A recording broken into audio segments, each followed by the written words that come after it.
Hello friends, welcome to our education. और आज हम लेके आए हैं आपके लिए क्लास 8 का geography lesson 2 land soil water natural vegetation and wild life resources. This lesson is very lengthy, that's why I have divided this lesson into two parts, and this is part 1. And let us know what important points which we are going to cover in this lesson, and they are land, water, deforestation, soil, and conservation of soil as well. Do you know 90% of the world population occupies only 30% of the land area? The remaining 70% of the land is either sparsely populated or uninhabited. अब देखो, ये जो हमारा world का map है ना, इस map में जितना भी आपको ब्राउन पोर्शन दिखाई दे रहा है, डार्क ब्राउन पोर्शन जितना भी दिखाई दे रहा है, इट मीन्स वहाँ पे लोगों का पॉपुलेशन सेटअप है, सेटलमेंट है। और सबसे ज़्यादा डार्क देखो, इंडिया दिख रहा है, इंडिया के बाद श्रीलंका है और बांग्लादेश है, ये म्यांमार वाला एरिया भी है। तो यहाँ पर 1000 पीपल पर स्क्वायर मीटर ये पॉपुलेशन डेंसिटी है। तो जो कंट्री जितना ज़्यादा रिसोर्सफुल होगा, जिस कंट्री के पास जितने अच्छे जो है रिसोर्सेज होंगे, रहने के लिए लाइफ एक्सपेक्टेंसी अच्छी होगी, उस कंट्री में उतनी ही ज़्यादा पॉपुलेशन होगी। बाकी आप ये अफ्रीका का एरिया देख सकते हैं, आपको वैसे भी पता होगा, ये जो है वर्ल्ड का लार्जेस्ट डेजर्ट वाला एरिया है, सहारा डेजर्ट। तो यहाँ पर वैसे ही बहुत जो है हॉट क्लाइमेट रहता है, दैट्स वाई यहाँ पे ह्यूमन इनहेबिटेंसी बिल्कुल कम है। और ये साउथ अमेरिका है, साउथ अमेरिका में भी देखो बहुत कम ह्यूमन ऑक्यूपेंसी है। देयर आफ्टर ये नॉर्थ अमेरिका है, यहाँ पर भी पॉपुलेशन है। उसके बाद दिस इज़ कनाडा। तो इस मैप से ही आपको पता चल जाता है कि केवल 30% जो जोग्राफिकल एरिया है, लैंड एरिया है, वहाँ पर ही लोगों की ज़्यादा सेटलमेंट है। और उसके अलावा 70% जो एरिया लैंड एरिया है, वहाँ पे बहुत कम लोग सेटल्ड हैं। Next, first important point which we are going to read, that is land. Now land is among the most important natural resources. जितने भी नेचर से हमको रिसोर्सेज मिले हैं, उनमें से लैंड एक one of the important resources है। आप सपोज करो अगर लैंड ही नहीं होगा तो हम लोग कहाँ पर अपना सेटलमेंट बनाएंगे? लैंड के बिना तो ह्यूमन का जो है सर्वाइवल ही अनबिलीवेबल हो जाएगा। फिर तो हमको पानी के अंदर रहना पड़ेगा या हमें उड़ते हुए रहना पड़ेगा। हवा में उड़ने वाले जितने बर्ड्स हैं, उनको भी दिन के एक टाइम पे या फिर many times during a day they have to land on the land. उनको लैंड पे तो करना ही पड़ता है, लैंड है ना, अपने जो नेस्ट बनाते हैं वो लैंड के ऊपर ही बनाते हैं। So land covers only 30% of the total area of the earth surface. ये हमारी पूरी अर्थ है, जिसको हम ग्लोब भी बोलते हैं। तो नाउ यू कैन सी जितना भी ब्लू पोर्शन है वो पूरा का पूरा वाटर है, ओशियन है। तो जितना वाइट पोर्शन दिखाई दे रहा है, only this much is land. तो हमारे पास रहने के लिए जगह तो वैसे ही कम है, 30% जगह है और 70% वाटर है। और वाटर के ऊपर हम अपने घर नहीं बना सकते। The uneven distribution of population in different parts of the world is mainly due to the varied characteristics of land and climate. अब जो लोग, जो हमने पहले पढ़ा था, देखा कि आप लोगों ने कि जो ह्यूमन ऑक्यूपेंसी है, जो लोग रहते हैं वो अलग अलग जगह पे अलग अलग प्रकार से क्यों रहते हैं। इंडिया और आपने देखा था बांग्लादेश में, वहाँ पर ह्यूमन पॉपुलेशन बहुत ज़्यादा है, बट जो साउथ अफ्रीका में वहाँ पे पॉपुलेशन बहुत कम है। तो ऐसा क्यों है? लोग कौन कौन सी जगह पे रहते हैं और किन किन रीजन से रहते हैं, वो ह्यूमन सेटलमेंट जो होता है वो फॉलोइंग जो चीज़ें हैं उन पे डिपेंड करता है। सबसे पहली होती है रगेड टोपोग्राफी। ये आपको टोपोग्राफी दिख रही है। टोपोग्राफी का क्या मतलब होता है? लैंड का जो अपर लेयर होता है, that is known as topography. अब जब इतना उबड़ खाबड़ जो है किसी लैंड की टोपोग्राफी रहेगी, तो वहाँ पर ह्यूमन सेटलमेंट बहुत कम होगा या ना के बराबर होगा। As you can see there is no settlement in this area. तो सिमिलरली ऐसे हमारे अर्थ में बहुत सारी जगह हैं जहाँ की टोपोग्राफी आपको ऐसी दिखाई देती है। तो that's why human doesn't settle over here. Next है स्टीप स्लोप्स। अब देखो इसका जो स्लोप है, स्लोप समझते हैं आप लोग? स्लोप का मतलब होता है ढलान होती है ना हिंदी में। तो ये जो स्लोप दिखाई दे रहा है आपको, ये इतना स्टीप है, इतनी खड़ी जो है चढ़ाई है कि यहाँ पर लोगों का मकान बनाना बिल्कुल नामुमकिन है। तो जितने भी माउंटेनियस एरियाज़ होते हैं वहाँ पर भी स्लोप्स बहुत तीखे होते हैं, इसलिए लोग यहाँ पर अपने सेटलमेंट नहीं बनाते हैं। थर्ड पॉइंट है वाटर लॉगिंग। जिन एरियाज़ में पानी बहुत ज़्यादा जम जाता है, इकट्ठा होता है, तो उन एरियाज़ में भी लोग बैठना या फिर अपने मकान बनाना पसंद नहीं करते हैं। नेक्स्ट है plains and river valleys offers suitable land for agriculture, hence these are the densely populated areas of the world। तो दुनिया में जो सबसे ज़्यादा लोग सेटलमेंट बनाते हैं, अपने घर बनाते हैं, कॉलोनीज़ बनाते हैं, सिटीज़ बनाते हैं, वो पता है आपको कौन से एरियाज़ हैं? वो हैं प्लेन्स। और प्लेन एरिया बहुत ज़्यादा नहीं है वर्ल्ड में, बहुत कम है। और जितनी भी जगह में प्लेन्स हैं, लोगों ने वहाँ पर ऑलरेडी इतना ऑक्यूपाई कर लिया है कि अब वहाँ पर सेटलमेंट बनाने की बिल्कुल जगह ही नहीं बची। अब ये देखो, ये पूरा प्लेन एरिया है, बट आप सेटलमेंट देख सकते हो यहाँ पे not even a single inch of place is left, है ना, कहीं पर भी जगह ही नहीं है कि और कोई इसमें लोग भी समा सकते हैं। नेक्स्ट है रिवर वैलीज़। रिवर वैलीज़ भी बहुत सूटेबल होते हैं और लोगों को बहुत पसंद आते हैं अपने सेटलमेंट्स बनाने के लिए। तो ये देखो, एक तरफ माउंटेन होता है और एक तरफ रिवर होती है। तो रिवर तो बहुत सारी चीज़ें आपको प्रोवाइड करता है ना लाइफ में। सबसे ज़्यादा जो है हमको जिसकी ज़रूरत पड़ती है वो एयर के बाद वाटर है।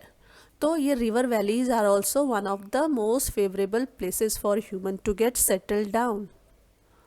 Uses of land. अब लैंड के क्या क्या यूजेस हैं? सबसे पहला है इसका यूजेस फॉरेस्ट्री। उसके बाद जो है इसका यूज़ किस में होता है लैंड का? एग्रीकल्चर। लैंड नहीं होगा तो एग्रीकल्चर कैसे होगा, है ना? हम लोग को फूड कैसे प्रोवाइड होगा? और एनिमल्स को, एक्वेटिक एनिमल्स को, बर्ड्स को, इन सब को खाने के लिए एग्रीकल्चर चाहिए होता है। और एग्रीकल्चर हम किस पे करते हैं? लैंड पे। नेक्स्ट है फॉरेस्ट्री। फॉरेस्ट्री क्या होती है? जब लैंड होगा उसी के ऊपर तो फॉरेस्ट हम लोग लगा पाएंगे, और जब फॉरेस्ट होंगे तो उनसे हमको टिम्बर मिलेगा, ये लकड़ियाँ मिलेंगी, और टिम्बर से हम लोग जो है अपने डेली यूज़ के बहुत सारे आइटम्स बना सकते हैं। आप चेयर पे बैठते हैं, आप बेड पे लेटते हैं, आप टेबल पे लिखते हैं, है ना? तो these all furnitures they are made up of all these forest products. Next है आपका माइनिंग। माइनिंग भी जो होता है वो लैंड में ही होता है, अंडर वाटर या फिर सी में नहीं हो पाता है। तो जितना भी हमारे पास मिनरल आता है, कोल है, आयरन है, स्टील है, डायमंड है, जितने भी मेटल्स और मिनरल्स होते हैं वो सब हमको कहाँ से मिलते हैं? माइनिंग से। माइनिंग का क्या मतलब होता है? जब ज़मीन के जो लेयर होती है, लैंड को हम लोग खुदाई करते हैं और बहुत डीप उसको खुदाई करते हैं, जहाँ से हमको ये सारे मिनरल्स मिलते हैं। नेक्स्ट आपका जो यूज़ ऑफ लैंड है वो है बिल्डिंग हाउसेस। ये सिंपल चीज़ें हैं जो land of uses of land को बताने के लिए आपको इजी रहता है। हाउस जो बिल्ड करेंगे ओब्वियसली तो वो आप लैंड के ऊपर ही करेंगे। रोड्स बनाते हैं तो ओब्वियसली वो भी आप रोड के लैंड के ऊपर ही बनाते हैं। इंडस्ट्रीज़ लगाते हैं, फैक्ट्री बनाते हैं, अपना वर्कशॉप बनाते हैं, अपनी शॉप खोलते हैं, तो कुछ भी चीज़ करते हैं तो वो सब आप कहाँ करते हैं? अपने लैंड के ऊपर ही करते हैं।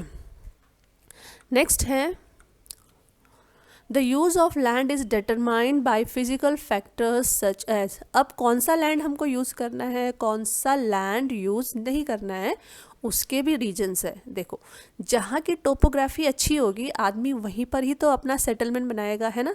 इससे पहले मैंने आपको रगेड टोपोग्राफी दिखाया था, तो इतने पत्थर वाले सेटलमेंट में या जहाँ पर बहुत स्टीप स्लोप्स हो, तो ऐसे जगह पे तो ह्यूमन अपने सेटलमेंट नहीं बनाएगा। तो use of land depends on topography also. जहाँ की टोपोग्राफी अच्छी होगी वहाँ पे लोग सेटलमेंट करेंगे।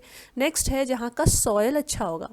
सॉयल अच्छा होगा तो फर्टिलिटी बढ़ेगी, फर्टिलिटी बढ़ेगी तो एग्रीकल्चर और क्रॉप भी बढ़ेंगे, तो लोग वहाँ पर रहना पसंद करते हैं। नेक्स्ट है क्लाइमेट। क्लाइमेट बहुत ज़्यादा हॉट होगा तो वहाँ पे लोग बिल्कुल नहीं रहेंगे। क्लाइमेट प्लेजेंट होगा, बहुत अच्छा होगा, ना बहुत गर्म होगा ना बहुत ठंडा होगा, तो उस जगह पर भी लोग रहना पसंद करते हैं। The use of land is also divided or determined by few of the physical factors as well. Next है आपका मिनरल्स, जहाँ पर मिनरल्स मिलते हैं उन एरियाज़ में भी ह्यूमन अपना सेटलमेंट बनाते हैं। इंडिया की अगर हम बात करें तो इंडिया के अंदर झारखंड, छत्तीसगढ़ और मध्य प्रदेश का बहुत सारा जो एरिया है वहाँ पर बहुत ज़्यादा मिनरल्स पाए जाते हैं, इसलिए वहाँ पर ह्यूमन सेटलमेंट बहुत ज़्यादा है। जो हमारे महेंद्र सिंह धोनी है वो भी झारखंड से ही बिलोंग करते हैं, और झारखंड में इतने सारे कोल माइंस, आयरन ओर्स के माइंस हैं कि उसने बहुत सारे लोगों को वहाँ पे एम्प्लॉयमेंट दे रखा है। नेक्स्ट है वाटर, जहाँ पर वाटर की अवेलेबिलिटी होती है वहाँ पर भी लोग ज़्यादा रहना पसंद करते हैं। जितने भी आपको सहारा कंट्रीज़ दिखती हैं या फिर अफ्रीकन कंट्रीज़ दिखती है वहाँ पर पानी की इतनी कमी है कि वहाँ के लोगों का जो जीवन है बहुत ही बुरी तरह से कट रहा है ना, in the lack of the water. Next है पॉपुलेशन टेक्नोलॉजी, जहाँ पर पॉपुलेशन अच्छे से रहती है वो है टेक्नोलॉजी। टेक्नोलॉजी अगर अच्छी होगी, आपको रहने के लिए बहुत अच्छे से सुविधाएं मिलती हैं, तब भी लोग वहाँ पर सेटलमेंट करना पसंद करते हैं। नाउ है classification of land. Land can also be classified on the basis of ownership. अगर हम लैंड को क्लासिफाई करते हैं तो क्लासिफिकेशन के बहुत सारे बेसिस होते हैं, बट एक जो क्लासिफिकेशन का बेसिस है वो है ओनरशिप। ओनरशिप का मतलब उस ज़मीन का ओनर कौन है, मालिक कौन है। सबसे पहले होता है या तो प्राइवेट लैंड होता है या फिर कम्युनिटी लैंड होता है ना, जिसको हम कॉमन प्रॉपर्टी रिसोर्स बोलते हैं, और हर कंट्री में कॉमनली ऐसे ही होता है। प्राइवेट लैंड का मतलब जो किसी पर्सनल इंडिविजुअल ने अपने लिए खरीदी होती है उसको हम प्राइवेट लैंड बोलते हैं। देखो, private land is owned by individual, ये प्राइवेट प्रॉपर्टी है और इसमें बाहर के लोग विदाउट ओनर के परमिशन के they can not enter. Next है कम्युनिटी लैंड। कम्युनिटी लैंड मतलब अगर उस किसी भी कंट्री की कोई गवर्नमेंट होती है तो गवर्नमेंट की जो प्रॉपर्टी होती है वो ऑलमोस्ट जो है उसको कम्युनिटी लैंड बोलते हैं, या फिर कोई एक ग्रुप होता है, वो ग्रुप लोगों का अपना जो है कंबाइनली खरीदी हुई ज़मीन होती है, तो उसमें कोई भी जा सकता है। Community land is owned by the community for common uses like collection of fodder, fruits, nuts और medicinal herbs। तो ये कुछ लोगों का ग्रुप होता है जिनके द्वारा कोई लैंड कंबाइनली यानी जॉइंटली खरीदा जाता है, जिससे क्या होता है, सपोज करो गांव वालों का जो है कुछ कम्युनिटी लैंड है, उस पर गांव के सभी लोग क्या कर सकते हैं, अपने जानवरों के लिए फॉडर वहाँ से इकट्ठा कर सकते हैं। अगर वहाँ पे कुछ हर्ब्स मिलते हैं तो उन हर्ब्स को भी यूज़ कर सकते हैं, या फ्रूट्स, नट्स, ये सब गाँव के लोग या किसी भी टाउन के लोग उसको कंबाइनली यूज़ कर सकते हैं। कभी कभी क्या होता है, कम्युनिटी लैंड में जो है प्लेग्राउंड भी होते हैं, पार्क्स भी होते हैं, है ना। Availability of land is limited. Land limited है, मैंने आपको बताया था 30% है लैंड, है ना, उससे ज़्यादा लैंड नहीं है, तो लैंड को तो हम बढ़ा नहीं सकते हैं। The quality of land also differs from place to place. ऐसे ही जो लैंड की क्वालिटी होती है वो भी अलग अलग प्लेसेस में अलग अलग होती है। इंडिया का जो सॉयल है वो बड़ा फर्टाइल है, जो नॉर्थ इंडियन सॉयल है वो बहुत फर्टाइल है। उसके बाद फिर आपका महाराष्ट्र और जो है मध्य प्रदेश का प्लेट्यू एरिया आता है, जहाँ आपका सॉयल रेड सॉयल है, बट उसमें फर्टिलिटी कम है, इसीलिए जितना भी क्रॉप प्रोडक्शन होता है वो सबसे ज़्यादा नॉर्दर्न स्टेट्स में होता है। तो ये किस लिए डिफ्रेंशिएट है, क्योंकि नॉर्थ इंडिया में बहुत सारी रिवर्स हैं और उन रिवर्स के कारण यहाँ की फर्टिलिटी ज़्यादा है। People started encroaching the common lands to build up commercial areas, housing complexes in the urban areas and to expand the agricultural land in the rural areas।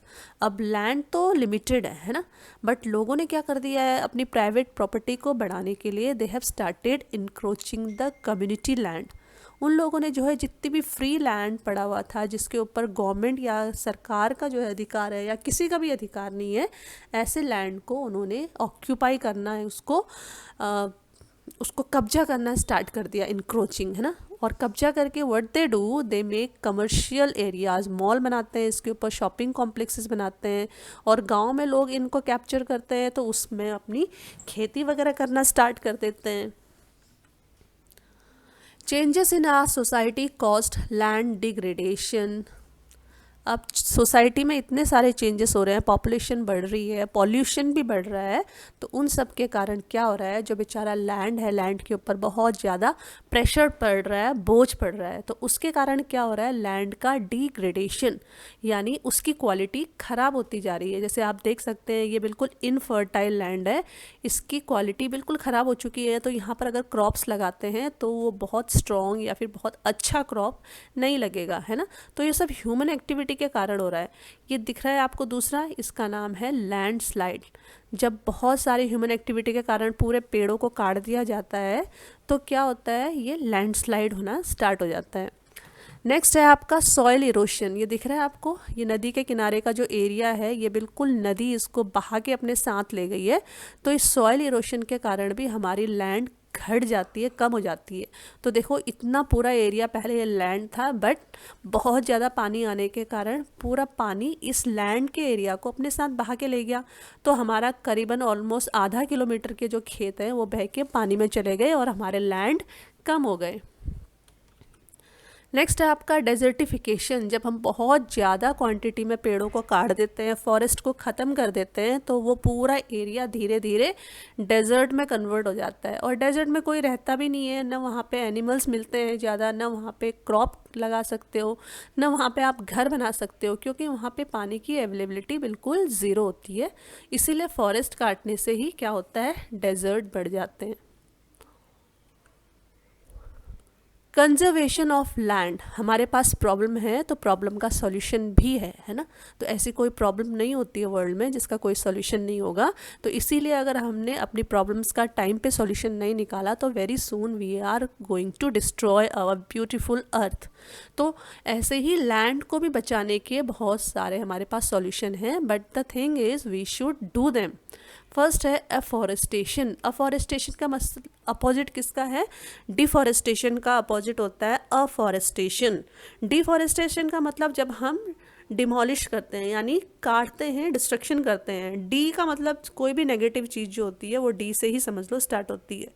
जब हम फॉरेस्ट को काटते हैं तो that is known as deforestation, but जब हम forest को लगाते हैं तो दैट इज़ अफॉरेस्टेशन। ये देखो, ये खाली पड़ी हुई ज़मीन पे कुछ लोगों ने, विलेजर्स ने या फिर कुछ कम्युनिटी ने जब उसके ऊपर प्लांट लगा दिया और 5-6 सालों के बाद देखो ये पूरा एरिया फॉरेस्ट में कवर हो गया, तो that is known as afforestation. Land reclamation, regulated use of chemical pesticides and fertilisers. आपको पता है लैंड की जो क्वालिटी घटने का सबसे बड़ा कारण फर्टिलाइजर्स का यूज़ भी है। जितने बड़े बड़े किसान होते हैं वो बहुत ही खतरनाक वाले जो होते हैं पेस्टिसाइड्स को यूज़ करते हैं। पेस्टिसाइड क्या होते हैं बेटा, जब फसल के ऊपर कीड़े लग जाते हैं तो उन कीड़ों को मारने के लिए एक बहुत ही हार्मफुल केमिकल होता है, उसको जब हम छिड़कते हैं तो उसको हम पेस्टिसाइड बोलते हैं। तो ऑलमोस्ट जो है पंजाब के जितने भी किसान होते हैं या फिर यूपी के जितने भी बड़े बड़े किसान हैं, आप लोग जितना भी फ्रूट वेजिटेबल खाते हो, रोज़ के रोज़ कंज्यूम करते हो, वो बिना पेस्टिसाइड्स के बिल्कुल भी नहीं आता। क्योंकि इतने शाइनिंग वाले जो फ्रूट आप देखते हो या वेजिटेबल्स आप देखते हो, तो बिना कीड़े मारे उनको पैदा करना बिल्कुल इम्पॉसिबल है। पहले के टाइम पे बिना पेस्टिसाइड यूज़ किए हुए घर के ही खाद से जो है इतने सुंदर फ्रूट्स और जो है वेजिटेबल्स वगैरह जो है उग जाती थी। बट आज के टाइम पे तो पेस्टिसाइड्स और फर्टिलाइज़र्स यूज़ करना बहुत ही कंपलसरी हो गया है। उनके बिना आप ज़्यादा से ज़्यादा प्रोडक्शन कर ही नहीं पाते हो। नेक्स्ट है and checks and overgrazing on overgrazing are some of the common methods to use the conserve land resources. Overgrazing क्या होता है, जब हम बहुत सारे जानवरों को चरने के लिए छोड़ देते हैं तो क्या करते हैं, वो बहुत ज़्यादा ओवरग्रेज कर लेते हैं, क्योंकि जानवर को पता नहीं होता है उसके पेट में कितना घास जाना चाहिए। So what they start doing, they overeat, and to stop that overgrazing will definitely going to help the meadows। हमारे देश में बहुत सारे meadows भी हैं। meadows का मतलब होता है big lands where all the cattle goes for grazing। तो ओवर ग्रेजिंग के ऊपर भी कंट्रोल करके हम अपने लैंड को प्रिजर्व कर सकते हैं। Next let us talk about soil. So far we were talking about land. Now let us talk about soil. Now what is soil? The first definition is the thin layer of grainy substance covering the surface of the earth is called soil। Can you see this grainy substance? grainy का मतलब होता है दानेदार substance, और ये thin है। ऐसा नहीं कि अर्थ की लेयर में ऊपर क्रस्ट, मेंटल, कोर तक आपको सॉइल मिलेगा, बिल्कुल भी नहीं। केवल क्रस्ट में ही सॉइल मिलता है, वो भी कुछ डिस्टेंस तक ही, क्योंकि आपको ज़मीन को खोदते रहोगे तो एक पॉइंट ऐसा आता है जहाँ पर सॉइल मिलना बंद हो जाता है ना। तो ये थिन लाइन है और ये ग्रैन्यूल है। ग्रैन्यूल का मतलब इसमें दानेदार होते हैं, इसीलिए इसको ग्रैन्यूल बोलते हैं। और ये अपर सरफेस ऑफ अर्थ है, इसीलिए इसको हम सॉयल बोलते हैं। It is closely linked to land. जहाँ पर लैंड है वहाँ पर सॉयल होना भी कंपलसरी है, बट कहीं कहीं पर सॉयल सैंड में कन्वर्ट हो गया है, कहीं कहीं पर स्टोन्स में कन्वर्ट हो गया है ना, बट फिर भी हर जगह लैंड में सॉयल मिलता ही मिलता है। Land forms determine the types of soil. अब अलग अलग लैंड फॉर्म्स में अलग अलग सॉयल आपको मिल सकते हैं, right. Soil is made up of organic matter, minerals and weathered rock found on the earth। ये ये अर्थ का एक जो पोर्शन है, इसको पिज्जा शेप में काटा हुआ है। तो ये देखो, ये जो ऊपर का जो पोर्शन है, बस इतना ही पोर्शन हमारा सॉयल है ना। उसके बाद जो नीचे वाला पोर्शन होता है सॉयल के नीचे, वहाँ पर रॉक मटेरियल आ जाते हैं, और रॉक मटेरियल के नीचे पेरेंट रॉक आ जाते हैं। तो इसका मतलब जो सबसे पहले सॉयल की कंडीशन थी, that was of this much big stones. तो इतने बड़े स्टोन्स होते थे। उसके बाद वो स्टोन्स टूट के छोटे ग्रैन्यूल्स में कन्वर्ट हो गए, और वो छोटे ग्रैन्यूल्स बहुत ज़्यादा सालों के बाद इट कन्वर्टेड इनटू सॉयल, है ना। ह्यूमन एक्टिविटी से, लोगों के पैरों से दब दब के या आपस में पत्थर एक दूसरे से टकरा के इट कन्वर्टेड इनटू सॉयल। और इसके अंदर बहुत सारे ऑर्गेनिक मैटर्स होते हैं। ऑर्गेनिक मैटर्स तो होंगे ही। ऑर्गेनिक मैटर्स का मतलब होता है कुछ मरे हुए जानवरों के, मरे हुए मनुष्यों के, मरे हुए पौधों के, जितने भी डेड वो बॉडीज़ होती हैं, वो सब कहाँ जाके मिल जाती हैं पता है आपको? वो सब सॉइल में ही तो जाके मिल जाती है। और जब डेड बॉडीज़ होती हैं, वो फर्टिलाइज़र यानी खाद का काम करती है, और आपके सॉइल को और ज़्यादा यूटिलाइज करने के लिए बढ़िया बना देती है, right. This happens through the process of weathering. Weathering हमने we have read in the earlier lesson. Weathering means जब टू पीसेस ऑफ स्टोन्स और rocks they hit each other due to pressure, due to wind, due to the movement of the earth, तो उसको हम weathering बोलते हैं। The right mix of mineral and organic matter make the soil fertile. अगर organic matter और minerals एकदम right या correct amount में होते हैं, तो वो सॉयल बहुत फर्टाइल होता है। ऊपर के सॉयल को टॉप सॉयल बोलते हैं, जिसमें ह्यूमस एंड वेजिटेशन होता है। ह्यूमस का फिर से वही चीज़ मैंने बताया था आपको, जो डेड बॉडीज़ होती हैं उनके जो लेफ़्ट ओवर होते हैं, जो सॉयल के अंदर मिल जाते हैं, उसको ह्यूमस बोलते हैं। और इसी में वेजिटेशन भी लगी रहती है, और वेजिटेशन भी जब सड़ती है तो वो सॉयल के अंदर ही मिक्स हो जाती है, और फिर से वो ह्यूमस यानी खाद का काम करती है। और इसके नीचे के सॉयल को सब सॉयल बोलते हैं, जिसमें सैंड भी है, थोड़ा सा सिल्ट और क्लेई मिट्टी होती है। Next is, what is weathering? The breaking up and decay of exposed rocks by temperature change, frost action, plants, animals and human activity is called weathering. अब ये exposed rocks हैं। exposed का मतलब खुले हुए rocks हैं, they are not covered, okay? इतने सारे रॉक की माउंटेन्स को, रॉक्स को, हु कैन कवर देम? सो इसीलिए ये ओपन और एक्सपोज रहते हैं। एक्सपोज का मतलब दिखे हुए रहते हैं। तो जब इनके पत्थर ब्रेक हो जाते हैं, टूटते हैं, अब पत्थर अपने आप बैठे बैठे तो नहीं टूटता है ना, तो इसको टूटने के लिए कौन कौन सी चीज़ें हेल्प करती है? टेम्परेचर।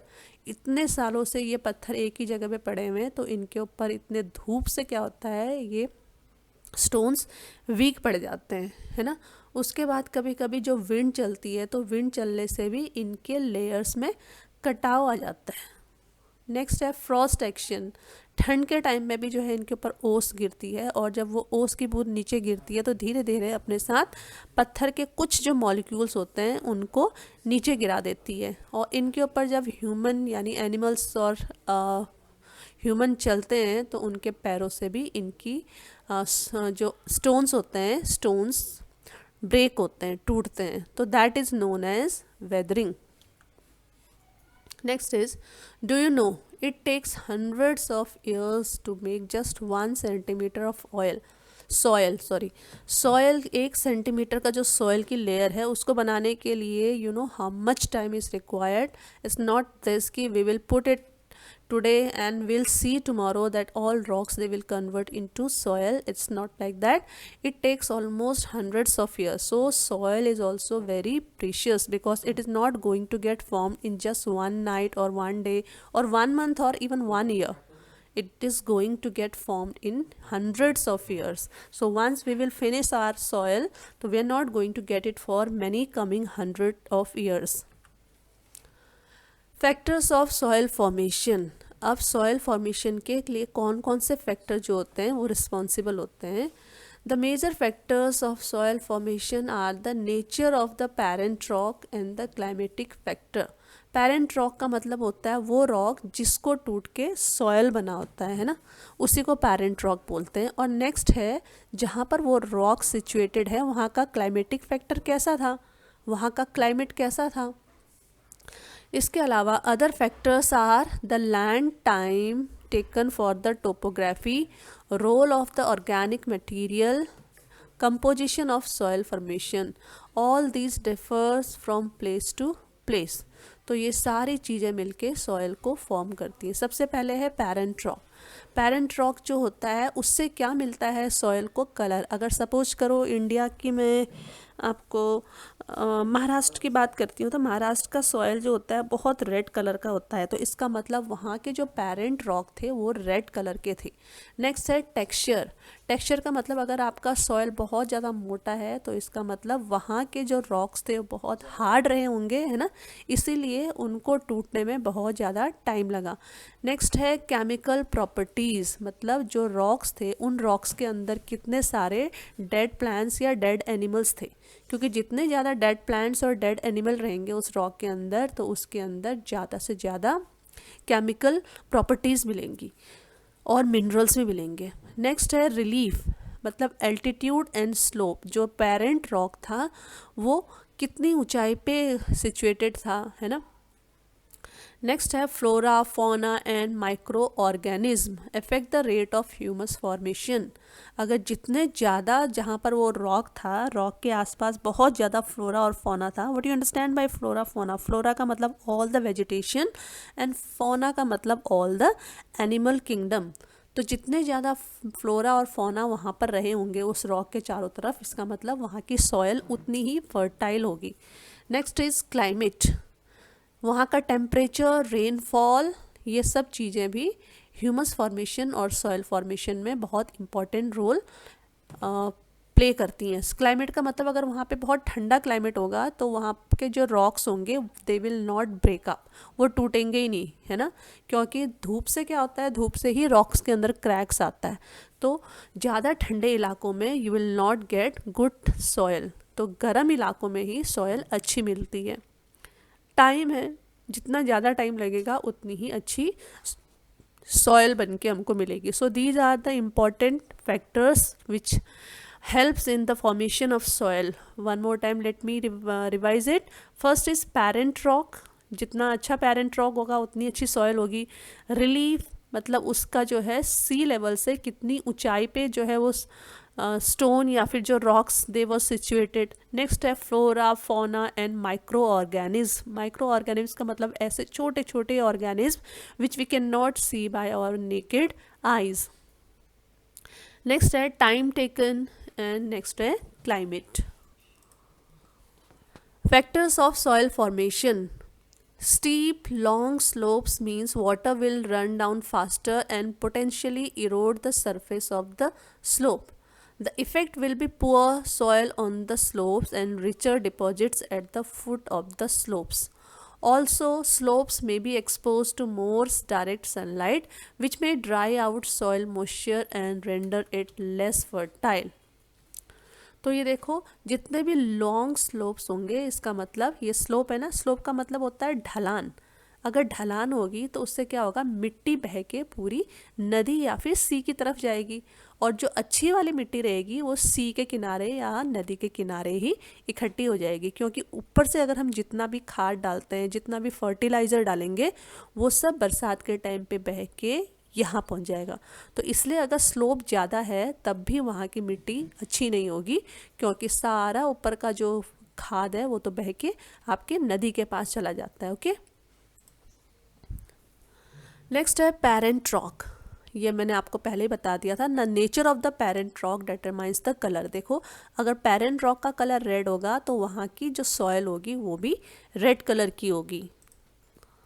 नेक्स्ट है फ्लोरा और फौना, है ना। फ्लोरा मैंने बताया था, जितना वहाँ पे सॉयल की क्वालिटी बढ़ाने के लिए उसके अंदर जितने सारे डेड एनिमल्स, डेड प्लांट्स होंगे, उतना ही अच्छा वहाँ का सॉयल होता है, और ऐसा सॉयल सबसे बेस्ट सॉयल होता है। नेक्स्ट है degradation of soil and conservation measures. जैसे लैंड का डिग्रेडेशन हुआ था, लैंड की क्वालिटी ख़राब हुई थी, वैसे ही वही रीज़न है हमारे सॉयल की क्वालिटी भी ख़राब होने के लिए।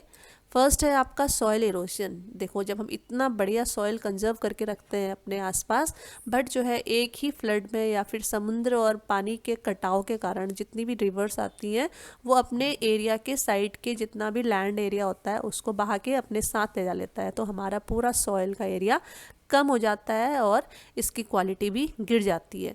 नेक्स्ट है डिप्लीशन। डिप्लीशन का मतलब होता है क्वालिटी ख़राब होना। तो सॉयल की क्वालिटी ख़राब होने का एक रीज़न ये है जो ह्यूमन एक्टिविटी है ना। ह्यूमन लोग क्या होते हैं, अपने फ़ायदे के लिए, अपने यूज़ के लिए हमारे नेचर को बहुत ज़्यादा नुकसान पहुंचाते हैं। These are some of the important factors which are leading to the degradation of the soil, and these are almost the similar factors which we have read for the factors in land preservation also. तो land और soil का almost एक ही जैसे factors हैं। Deforestation मतलब जब हम पेड़ काट देते हैं तो उससे भी सॉयल की क्वालिटी ख़राब हो जाती है। बहुत ज़्यादा बाढ़ आता है, फ्लड, तो फ्लड क्या करता है, पूरा अपने साथ ऊपर का जितना भी फर्टाइल सॉइल होता है उसको बहा के समुद्र में ले जा लेता है। Over use of chemical fertilizers, बहुत ज़्यादा जब हम दवाई यूज़ करते हैं अपने प्लांट्स के लिए, वेजिटेबल्स, फ्रूट और क्रॉप्स के लिए, तो वो सारा का सारा फर्टिलाइजर्स क्या करता है, जितने भी ज़मीन के अंदर ह्यूमस होते हैं, माइक्रो ऑर्गेनिज्म होते हैं, उनको मार देता है। और उनको मारने से क्या होता है, वो ज़मीन का जो फर्टिलिटी होता है सॉइल का, वो नहीं बना पाते हैं। रेन वॉश, बारिश आने से भी जो है हमारी पूरी जो सॉयल बह के चली जाती है।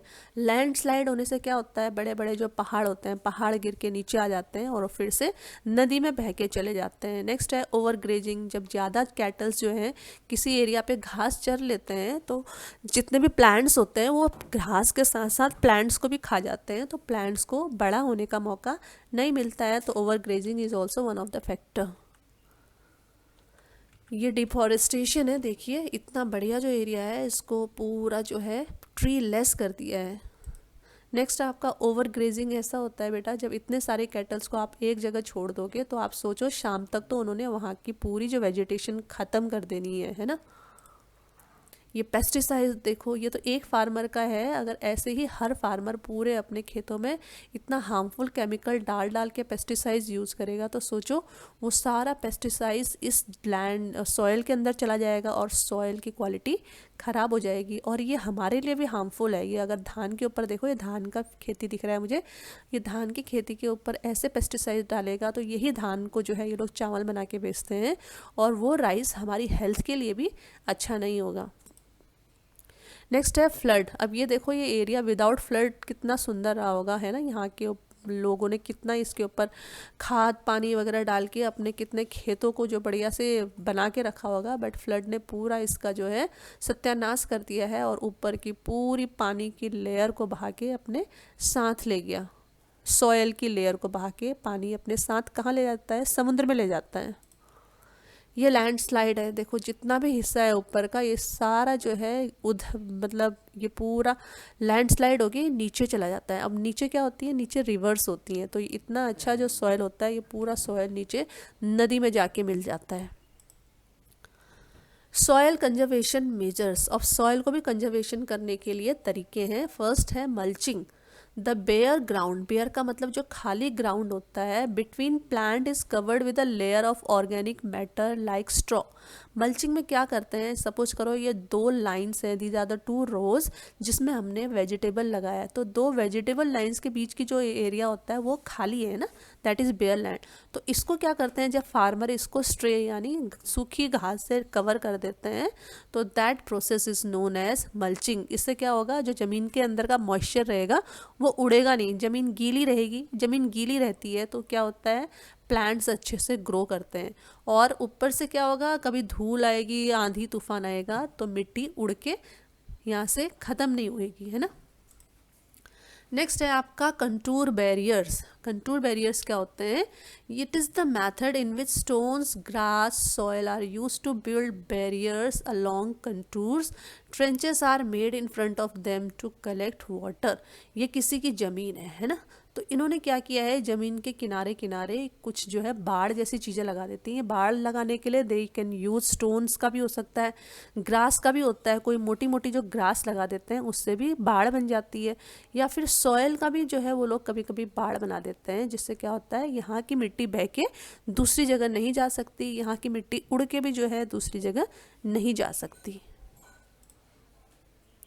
नेक्स्ट है टेरेस फार्मिंग। इससे भी जो है हम अपने सॉइल कंजर्वेशन कर सकते हैं। हम अपने पहाड़ों की मिट्टी बचाने के लिए सबसे बढ़िया तरीका है दैट इज़ टेरेस फार्मिंग। इसमें क्या होते हैं, ब्रॉड फ्लैट स्टेप्स। जो पहाड़ी एरिया होता है, पहाड़ी एरिया में आपको प्लेन तो मिलेगा नहीं है ना, जो स्लोप्स में ही आपको खेती करनी पड़ेगी। तो ऐसे स्टेयर टाइप के जो खेत बना देते हैं और उनमें सब में खेती की जाती है। और जब क्रॉप लगाओगे तो आप क्या होगा, आपको कहीं पर भी सॉयल खाली नहीं दिखेगी। सॉयल खाली नहीं दिखेगी तो सॉयल उड़ नहीं पाएगी, है ना। और अगर वाटर भी आएगा, ऊपर से पानी भी आएगा, तो इनके किनारे किनारे के जो ये ऊंचाई है, ये पानी को इसी क्यारी में या फिर इसी खेत में रोक देंगे। And it will reduce the surface run off and soil erosion as well. Next है आपका intercropping. And now what you mean by intercropping? Different crops are grown in alternate rows and are sown at different times to protect the soil from rain wash. अब देखो, जब हम एक crop लगाते हैं ना, उसके बाद जो है दूसरा क्रॉप लगाने के बीच में कम से कम 1 महीने का डिफरेंस रहता है, क्योंकि एक क्रॉप को लगाने के बाद कुछ टाइम के लिए जो लैंड होता है, जो फील्ड्स होते हैं, उनको खुला छोड़ देते हैं जो फार्मर्स होते हैं। बट जब इंटरक्रॉपिंग करते हैं, इंटरक्रॉपिंग में क्या होता है, देखो, एक ही फार्म हाउस में, एक ही फार्म में एक रो में तो इन्होंने क्या लगा रखा है, देख ये है बनाना ट्री है, उसके बाद दूसरे रो में इन्होंने कोकोनट ट्रीज लगा रखे हैं, है ना। तो इससे क्या होगा, जैसे बनाना ट्री का जो है पकने का टाइम आ जाएगा, वो बनाना लगाएंगे, उसके कुछ महीनों बाद जो है कोकोनट पक जाएंगे। तो अल्टरनेटिव टाइम में बट कंटिन्यूसली ये दोनों क्रॉप्स लगे हुए हैं यहाँ पर। तो जब हम एक से ज़्यादा क्रॉप लगाते हैं एक ही फील्ड में, तो that is known as intercropping. ये this is the end of first part, and please do like our channel wow education and do watch this second part of this lesson also. Thank you so much.